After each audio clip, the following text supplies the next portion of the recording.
Okay, everyone. Good morning again. If you can understand me and the translation is working, can you just raise your hand? Se você pode entender, faz isso. Okay, so some of you. Okay. So let's start. So I'd like to welcome you to Comunidade 2012. Eu falo pouco português, mas vou falar em inglês durante hoje. Okay, so welcome to Forte de Copacabana, and welcome to this workshop, Good Living in the City, bringing RIO+20 into your community. I'd like to introduce myself. My name is Jim Fielder, and I work for an organisation in London called Bioregional. And this is my colleague Daniel. And Daniel also works for Bioregional, but he's in the office in Mexico. So he's going to be helping with some of the Spanish as well, I think, today as well. So we're really very happy to be here today, and I'd also particularly like to welcome, we have people from Ladera dos Tabajaras, which is one of the communities we're going to be working in tomorrow, and also we have one or two people from Chapo Mangueira in Babylonia as well, João Batista. So welcome to all of you. So before we start the workshop, I just want everybody to look at the person next to them. So I want you to get into pairs, and I want you to ask the person what their name is and where they're from. And I want you to ask them one thing that they're very passionate about. Okay? And then I want everybody to tell the group who they are and what they're passionate about. So, for example, this is Daniel, and Daniel is from Mexico, and Daniel is passionate about photography. And this is Jim. Jim's from England, and Jim is passionate about beekeeping and honey making. Okay, so you just have 2 minutes. The person next to you, ask them their name and what they're passionate about, and then I want you to tell everybody afterwards. So just 2 minutes. 2 minutos. Okay. Okay, so we're going to start with this table. We're going to start with this table here. Perhaps we can start with Jeremiah. Were you together? Bom dia a todos. Eu perguntei à minha colega de mesa, Márcia, o que mais ela é apaixonada na vida, e ela é apaixonada pela natureza, por viver. E perguntei ao meu amigo Jeremias, ele disse que é apaixonado pelas filhas dele e pelo meio ambiente. Como eu também, Gilmar. Perguntei para o meu amigo, para minha amiga Rosa, da Venezuela, ela é apaixonada pelo social e não entendi bem. Viajar. Então, bem interessante. Bom dia. Eu perguntei ao Leandro, o Leandro gosta de música e a Eliane gosta de viajar, fazer turismo. Meu nome é Alan, eu falei sobre a minha amiga Tainá aqui, ela é do Brasil e a paixão dela é música. E ao meu lado esquerdo tem a Camila, também é do Brasil, e a paixão dela é dançar. Certo? Bom dia, meu nome é Alexandro. Eu perguntei aqui para minha amiga Tânia o que ela gosta de fazer. Ela gosta de fazer de tudo um pouco, de curtir a vida, né? E a Vivian gosta de ler, viajar e tomar um bom vinho. Tem que falar em público para todo mundo. Suelen, minha amiga, qual é a sua paixão? Bom dia. Fala aí. Eu perguntei ao meu amigo Maximiliano que ele mais gosta e ele respondeu que gosta de economia social. A Sueli é apaixonada por fotografia. Ama fotografia. Quer ganhar o prêmio Putzler tipo Sebastião Salgado, de fotografia. Bom dia, meu nome é Márcio. Eu perguntei ao amigo Maximiliano. Ele falou que mais gosta de economia social. Bom dia, conversei aqui com meus colegas, aqui o Rafael, ele é amante do jornalismo, da família, que é a base de tudo, e música, né, Rafael? E aqui ao meu lado esquerdo a Thelma, amante da natureza, da leitura e de uma boa viagem. Okay, thank you. I'm sorry we didn't have time to do everybody, but hopefully you have got to know more people on your table and you know a little bit more about what they're really passionate about. So I think we have a very wide range of people here today. We have people from many countries, from myself, from England, from Mexico, from many from Brazil and other countries around the world. So we're a very international group. And we are a group of people who have, I think, many different experiences and perspectives.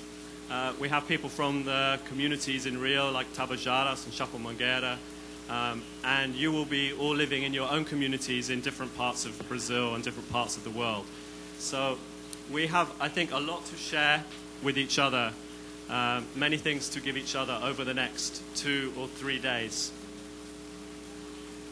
We face many challenges at this time of RIO+20.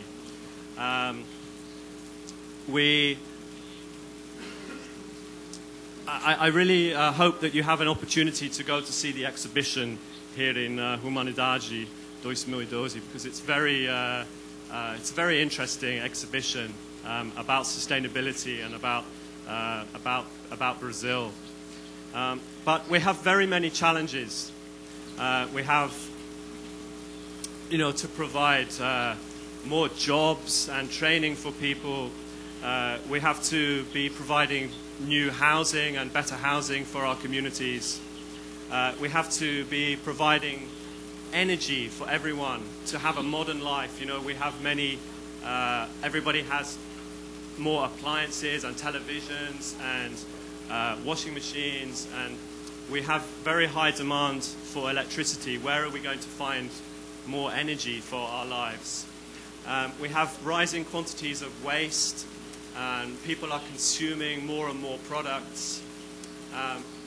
And we have more and more congestion on our roads. We have many cars. You only have to go out to into Copacabana to see the traffic congestion and the traffic jams. So we have many challenges in our communities, and all of this is happening at a time where we have less resources in the world. The resources we have are diminishing. We have population increasing. We are damaging our natural ecosystems and our forests. And we are, creating more and more pollution and carbon dioxide emissions into the atmosphere. So we have many challenges and we have many problems. But we also have many solutions. And this workshop for the next 3 days is about solutions. Because we have politicians over in Rio Centro for the next week. They are going to be talking and negotiating about a better future. And it's very important that they do that. But it's also very important that we all play a part and that we all have a role and a responsibility to do something ourselves and do something in our communities. And so this workshop really is about what we can do in our communities to make the world more sustainable. We all have to play our part. So that's why we're here today. And really, we have 3 objectives for this workshop over the next 3 days. Perhaps we can have the next slide. No, that one, yeah, great. So today, I want to introduce to you the idea of one planet living. One planet living is a way of thinking and acting on sustainability. And we're going to tell you all about one planet living and what it means and why it's going to be useful. So that's what we're going to be doing today. Tomorrow, we're going to divide into two groups, and we're going to be visiting two communities. And I just want to tell you a little bit about those communities in a minute, but that's going to be happening tomorrow. And we're going to be applying the knowledge and the understanding about the one planet concept that we learn about today. We're going to be applying it in a very practical way tomorrow in these communities and seeing what kinds of solutions we can come up with to help these communities. And then on the last day, on Sunday, we're going to come back here at 2 o'clock, and we're going to present our results and ideas all together. And I think that will be really a great session because we'll be able to share all of our ideas and all of our thinking and plans. And so I think that's really a really important objective of this workshop, is to learn from each other and to share our knowledge and learning. So I just want to say a little bit about Rio and about some of the communities and the favela communities we're going to be dealing with. I read last weekend in Globo magazine that since 1992, which was the last Earth Summit 20 years ago, the number of cariocas, so the number of people in Rio living in favelas, has increased by 58% to 1.39 million people living in favelas in Rio. And they live in 763 communities across the city, and that represents 20% of the population of Rio. There are more people living in favelas in Rio than any other city in Brazil. And as many of you will know, particularly those who live in Tabajaras and Chapamanguera, these communities are characterized by, poor infrastructure, inadequate services. Average incomes are about 10 to 15 times lower than other parts of the city. And there have also been very high levels of crime and violence in these communities. But this is starting to change. And I don't know how many of you are familiar with UPP, which is the program of urban pacification. And since 2008, this program has been these are special police units that have been making these communities more secure. And there are now 21 UPPs in Rio working and securing over 100 communities in the city. And I think this is a very big change for these communities, because for the first time they have opportunities to develop and to improve their quality of life. And two of those communities are going to be the communities we're going to be working in tomorrow. And this is Chapamanguera and Ladera dos Tabajaras. And UPP arrived in Chapamanguera, I think, in 2009, and in Tabajaras in 2010. So these communities have only recently been, secured and are now much safer places to work and to live. But they still are facing many, many challenges. Okay, so a little bit about Tabajaras, which is the first community. So it's in Segera Campos, just behind Segera Campos, just about halfway down the beach in Copacabana. It has a population of about 4,000 people, and it has about 1,500 homes. Ladera dos Tabajaras, can we have the next slide? So this is a picture of the community.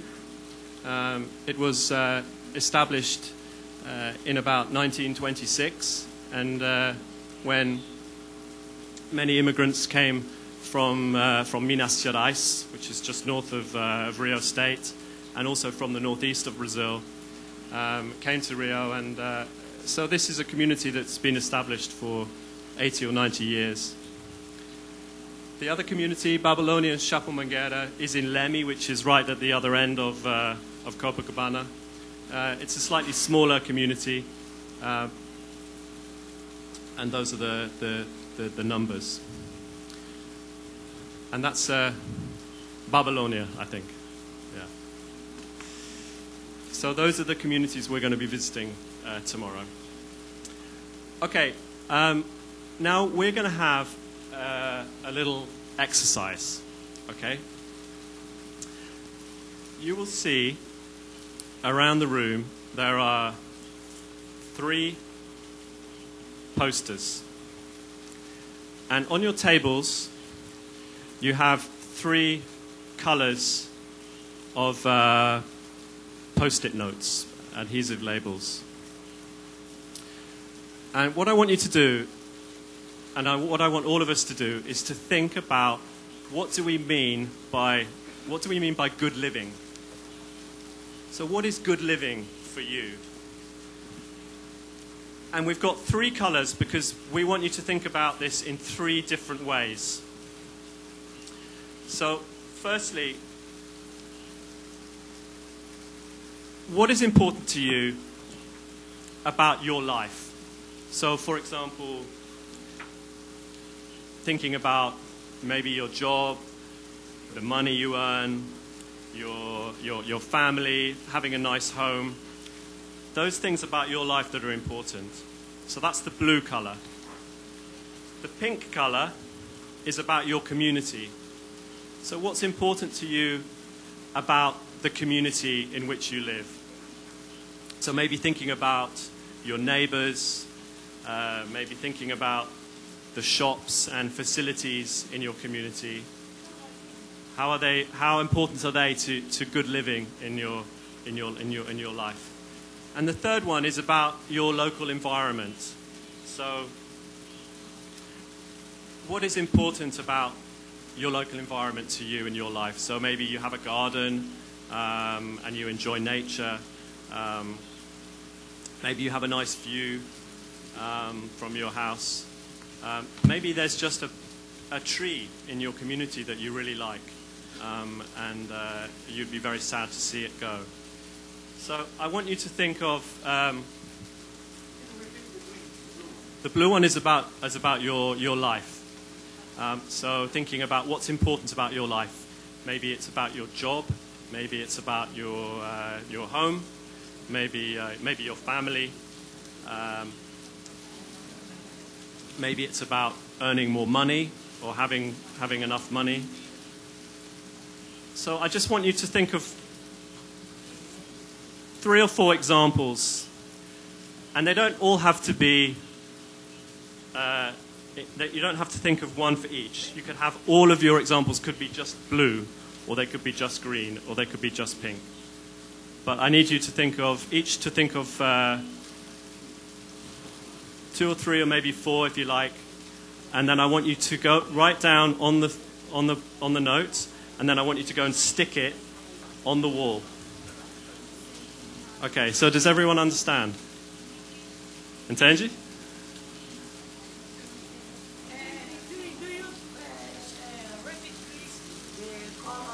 The pink is about your community. So that could be the importance of having good neighbors. It could be about having good shops and facilities in your community. It could be about being able to go to events and cultural events in your community. So those things. So I'm just going to give you just 2 or 3 minutes to write something down. Por pessoa, yeah, each person. So,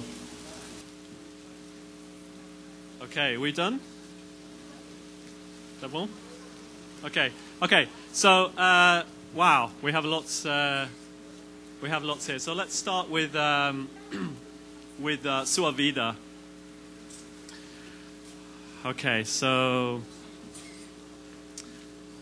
what do we have here? So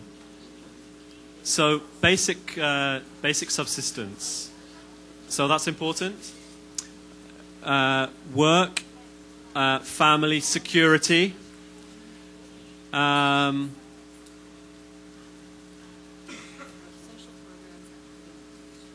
Social programs and nature. We have liberty, liberdade, very important. Minha casa, my house, my family. Surfing. Okay, surfing. Muito bom. Yeah, of course. We have estudo. Okay, studying. Education, very important.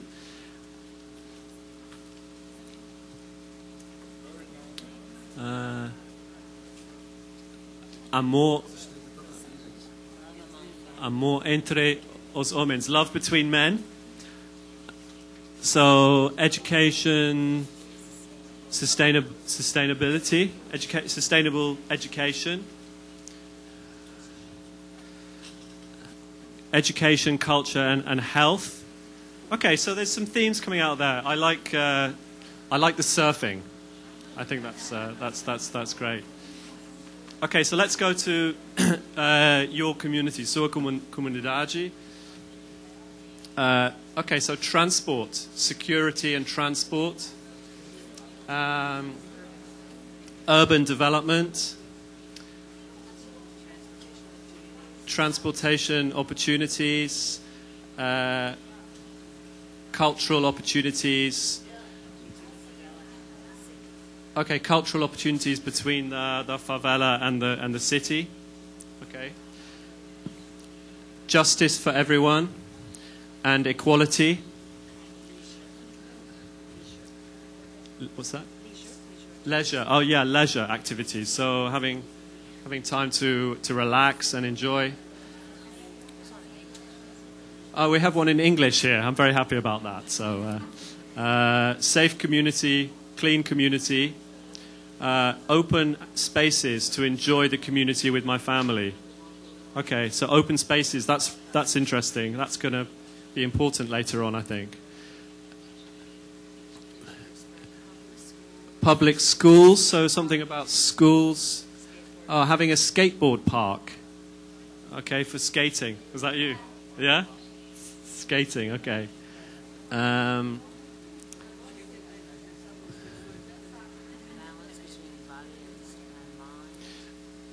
Okay, something a balance between body and mind.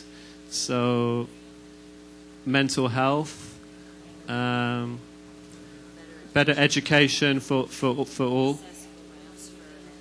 Okay, accessible ramps for disabled people. Okay, great. And let's look at the third one. So this is your local environment. Better conditions for living, respectability. Actually, respect is coming out as a theme here. Respecting our environment. Planting and recycling. Connecting old people with young people. is coming out. Less pollution, preserving green spaces, imperial palm trees. Okay, planting more on the roofs of houses. Okay, that's interesting. Okay. Plants and clean living. The view that I have of the forest. I know that was Jeremiah because I saw him write that down.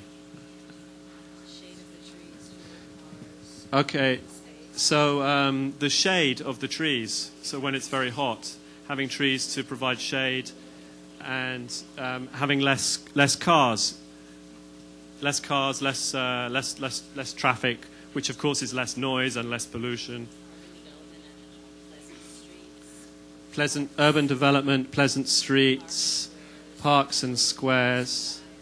Okay. Clean air. Okay, so we have. Thank you, Lee. We have many ideas, and really, what I wanted to try to achieve with that exercise was to get everyone to think about sustainability. What is sustainability? What does it mean? And we think of it as good living. It's about good living. And it's about many different issues, whether it's about our personal health, whether it's about our families, our neighbors, the facilities we have in our communities, the environment we live in, and the trees and the plants and the open spaces, and the way we think in terms of respecting other people and respecting the environment. So there are many different issues there, and I think it's always quite difficult to try to find a way to make sense of all of that. And that's what we've tried to do at Bioregional. And I want to tell you a little bit about Bioregional and about one particular project which inspired us to come up with this idea of one planet living.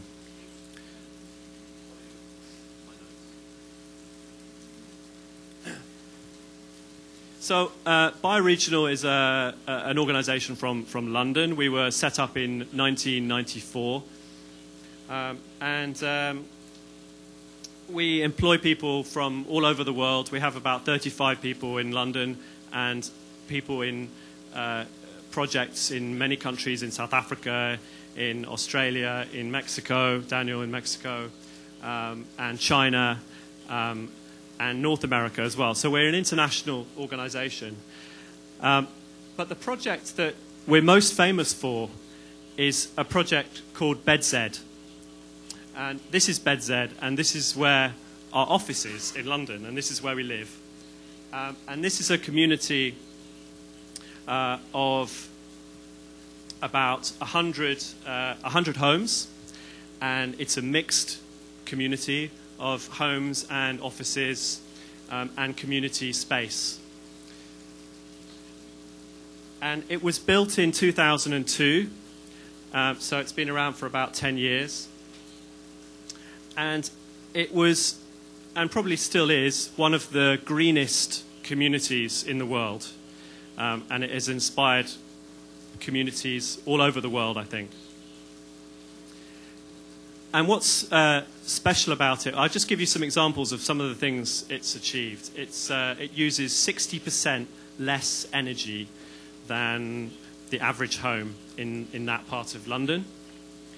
It has solar panels on the roofs, you can see those there, that generate about 20% of the electricity needs in the community. It has London's first car club. Now, a car club is a way of trying to get people to stop owning their own cars. And so you don't need to own a car. You just join a car club, and when you need a car, you can just use it. There's one there that everybody shares, and people are sharing cars. This was the first place in London that had a car club. So maybe that's an idea for us to think about later on. It's a very good way of reducing the traffic and reducing the number of cars in a city. It also has very high recycling rates. And you'll see that on the roof, there are these colored chimneys. And what they do is they provide ventilation to the buildings. So this building doesn't need any air conditioning, and it doesn't need any heating, because the building is very, very well insulated. And so the heat that we produce, our bodies produce, and the heat produced by appliances in the home produces enough heat to keep the house warm, and we don't need any extra heat, and we don't need any cooling, because we have this ventilation system which is passive. So it draws cooler air into the building and expels the stale air out of the building. So it keeps the air fresh, and it doesn't need any energy to run it. So it's a very efficient building. But the other thing that we learnt about BedZ, when we built BedZ, was that actually,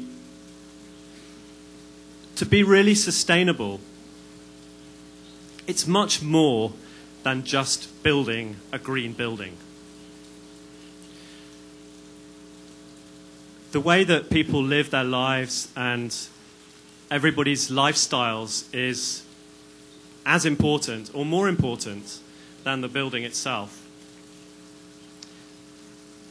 So we really wanted to try to design a community that made it very easy for people to be sustainable.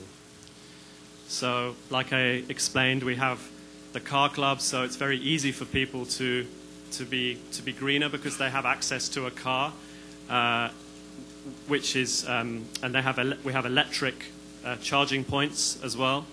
It's very easy to recycle. Every house has its own recycling system.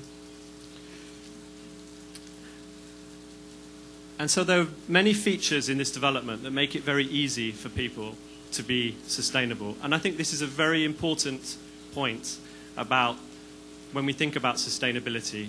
We often talk about, oh, we need to educate people, we need to make people more aware about these issues. Yes, we do. But when we're trying to change their behavior, we have to make it easy for people to do the right thing. It has to be easier to be sustainable than to be unsustainable.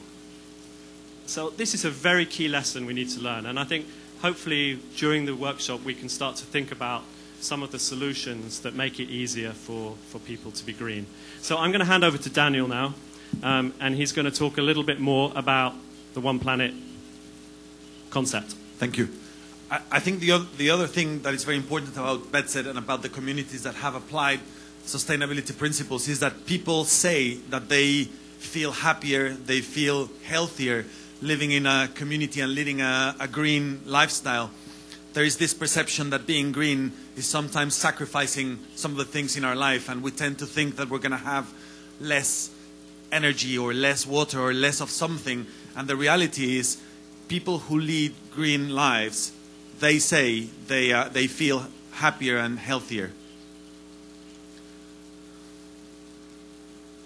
But this all comes from this. If we all lived like the average Mexican or like the average Brazilian does, we would need almost 2 planets to support that lifestyle. That is, if we all consumed and generated waste as we do in Mexico or as we do here in Brazil, we would need almost 2 planets to support that lifestyle. That comes from the concept of ecological footprint, which in very practical terms means we know now from satellite images, mapping, all sorts of studies, we know that we have about 12 billion hectares on the planet that have the capacity to produce something that we use every day. and we are about 7 billion people in this planet. So in simple math, 12 billion divided by 7 billion, we have about 1.7 hectares to provide us, or to provide each of us with everything we use and to absorb everything all the waste we generate. And that's of course average, and that's a very important word now, because the average ecological footprint of all of us in the world is 1.5 planets. So we said before that we had about 1.7 hectares per person to support our lifestyle. There are several universities and institutions that have calculated the ecological footprint of everything we do on Earth. So basically they convert how much energy, how much land, how much water, how much everything we need to produce, for example, this marker, and they convert that into hectares of land. And adding all that up, we are now consuming 50% more than what the Earth can provide. Now, how can we be consuming 50% more if we only have one planet? One of the reasons is there are countries like Timor-Leste, which is a small island somewhere in the South Pacific. On average, their ecological footprint is about 1/4 of a planet. China, for example, just recently broke the barrier of the one planet. Up until maybe 4 or 5 years ago, they still had a lifestyle of one planet. Now they're 1.25. Brazil and Mexico are very similar. So we have footprints of between 1.6, 1.7, maybe with today's data, almost 2 planets. And there are, of course, countries like the UK, 3 planets, the USA, almost 5 planets, and United Arab Emirates, almost 6 planets. And some of the reasons for this is, if you think about how people live in the USA, for example, and they take an 8-cylinder SUV to go from their house to the newspaper. So 1 minute to pick up the newspaper in an 8-cylinder SUV. In the United Arab Emirates, some of you might know that apparently there is like a snow skiing facility in the middle of the desert. So can you imagine how much energy does it take to have a snow skiing facility when they're 50 degrees Celsius most of the year? So that's the reason why their footprints are as high as almost 6 planets. This gives us an idea of average and inequality, and the view of one planet living is a view of how can we all lead healthier and happier lifestyles within our fair share of the Earth's resources.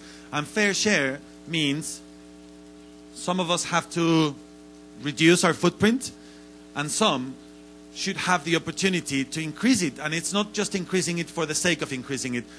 Most probably people in Timor-Leste don't have access to electricity, don't have access to safe water and sanitation. When they get access to that, of course their ecological footprint is going to go up. So the idea is, how do we help communities increase their quality of life? And of course they will increase their ecological footprint, but some others have to go down. Another very important thing, and it happens in Mexico, and I know that because I'm from there and I live there, and I think it's very similar here in Brazil. We say that on average, the ecological footprint in Mexico or in Brazil is 1.6 planets. But we know here that both in Mexico and in Brazil, there are groups of people that are leading lifestyles equivalent to 5 or 6 planets, and there are people leading lifestyles with the equivalent of 1/4 of a planet. So it's not just equity on a global scale, it's equity on a local scale.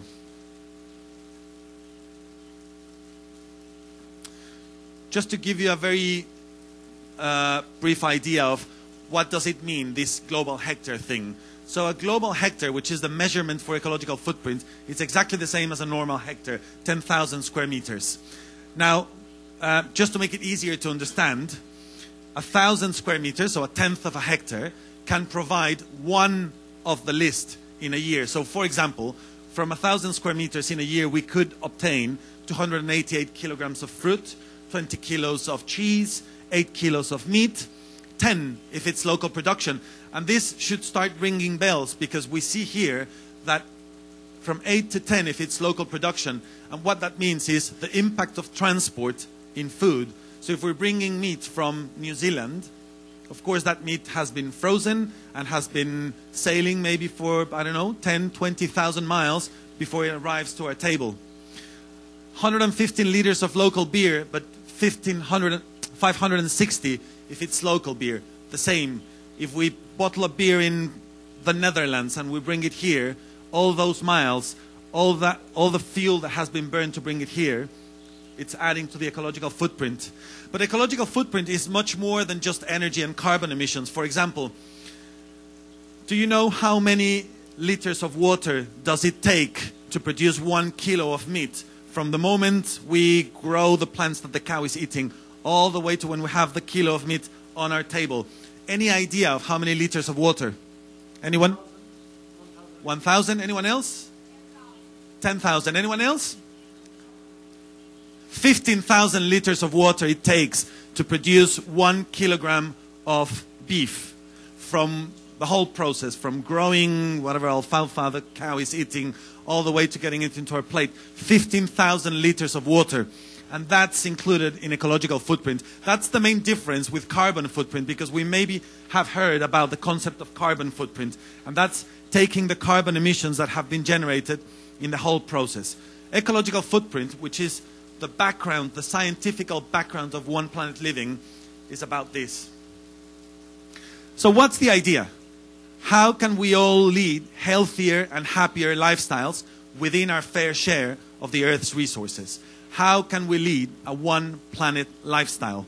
And that's what Bioregional has been trying to put together in this concept of One Planet Living. And this concept of One Planet Living is formed of 10 principles.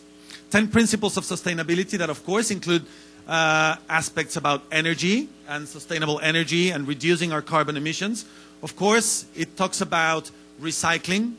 Of course, it talks about sustainable transport. But there are other things that we consider that are as important as these sort of infrastructure things, like, for example, culture and community, equity and local economy, health and happiness. We've learned from projects like BEDZ, where Jim was explaining before. We've learned from other projects that the impacts on the environment, or the reduction of the impacts on the environment, or reductions in our ecological footprint, come also from these kind of initiatives.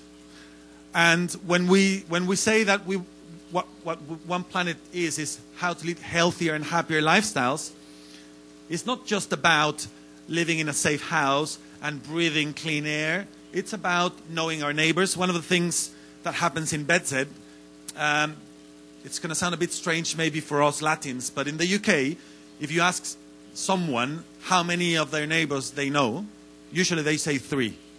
Three of their neighbors they know. I know here in Latin America we're a bit warmer. We know more of our neighbors. But in BEDZ, what do you think is the average? 15 people. So that's the sense of community that has been created as a result of applying this One Planet framework into the community. So we're going to be, I think I've taken more of the time I have, but what we want to do now is go very briefly through each of the 10 principles to give you an idea, because that's what we would like to use as a framework today, tomorrow, and Sunday, in terms of how can we bring good living into your community. So when we talk about energy, what do we mean by sustainable energy? We mean reducing demand. We mean promoting energy efficiency inside our homes, reducing the amount of electricity we use in lighting, in using appliances, in using, for example, air conditioning or heating. And we mean generating energy from clean, sustainable sources, like, for example, wind or solar. And there is no recipe for this. If it's windy, let's use wind. If it's sunny, let's use the sun. There's no recipe for this.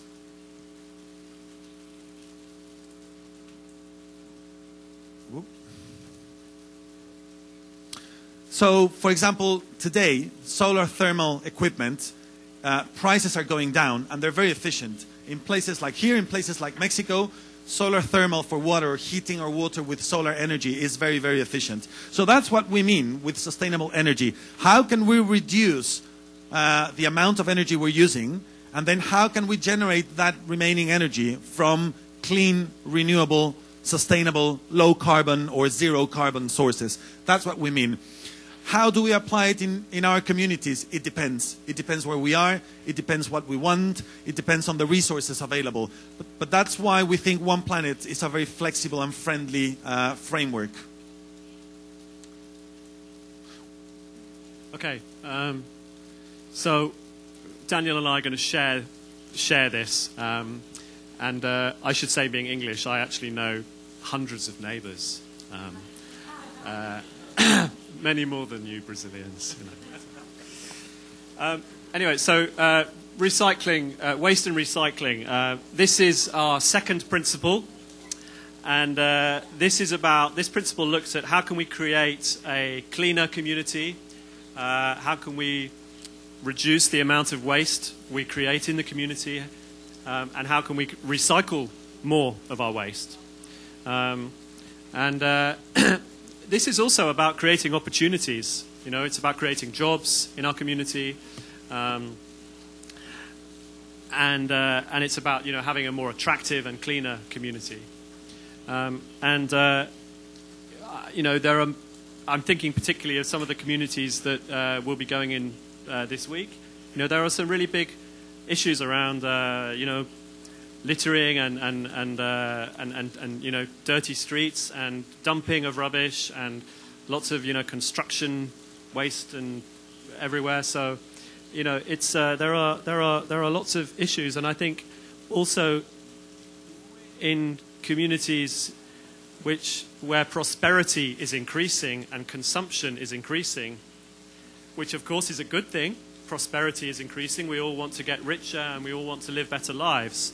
But we all produce more waste, and that has to go somewhere. And so, you know, this is an issue. And our approach, the approach for this principle is the 3 R's. So we should be thinking about reducing waste and preventing it occurring in the first place. We should be thinking about reusing materials where we can. You noticed in the last picture of the bottles. Can you go back a couple of slides? This one here. This is energy being produced from PET bottles. So this is an example where you can reuse a waste product into something new. So.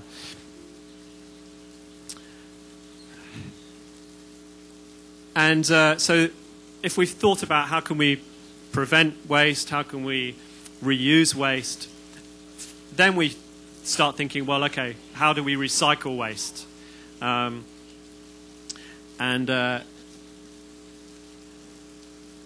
kind of materials can we recycle in the community? How can we get people to participate in that? And that's only after we've thought about reducing, reusing and recycling, then we have to dispose of the waste. And of course, waste is not just about packaging, it's also about food waste. We have a lot of food waste, and so we could be thinking about composting as well. So we'll come on to talking about food a little bit later in the later principle. So that's the second principle, that's waste and recycling. Transport is I suppose it's a big issue here in Rio. It's definitely a big issue in Mexico. We have more and more cars, and as soon as people can, they go and buy a car, and they dump the bicycle and they dump the motorcycle as soon as they can. And I think we need to bring back glamour into this cycling mode of transport. We tend to think that the car is the nice thing to have, and it's actually frustrating and horrible to spend 3 hours in traffic. There's nothing good about cars, really. I mean, other than taking us from one place to another. But in Mexico, for example, we now have the highest level of obesity in the world, more than the USA. And that's because we don't walk anymore. We don't cycle anymore. So what do we mean by sustainable transport in our communities? We mean a community that is walkable, that is cyclable, where we have good access to public transport. That's what we mean by sustainable transport. Promoting low carbon, healthier modes of transport. And we mean this in terms of people, but we also mean this in terms of how we transport things from one place to another. So usually we have to think about how we move and how we move the stuff that's coming over. And as you remember from the previous slides, a very important part of the ecological footprint of the different products is related to transport. I think there are some communities that like using other forms of transport.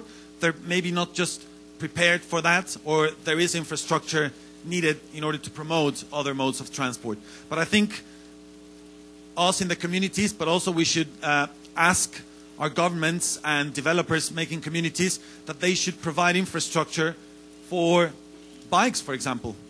New developments have the car as the king and the pedestrian and the bike hidden in the back, and that's what should change, but we should change that in our communities first.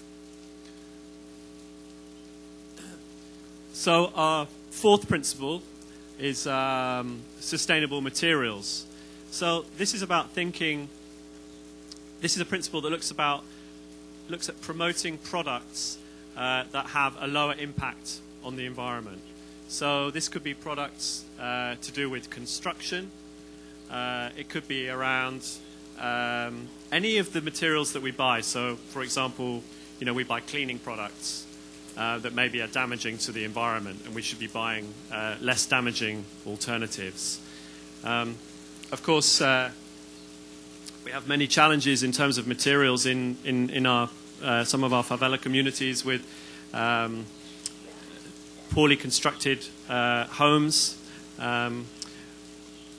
often with low quality materials. And so this principle looks at maybe thinking about some alternatives to this. And we have a very challenging climate here in Rio, where it's very difficult and expensive to maintain to maintain our homes. We have very high rainfall. We have often very damp conditions in homes, which make them unhealthy as well. So if we just go to the next slide.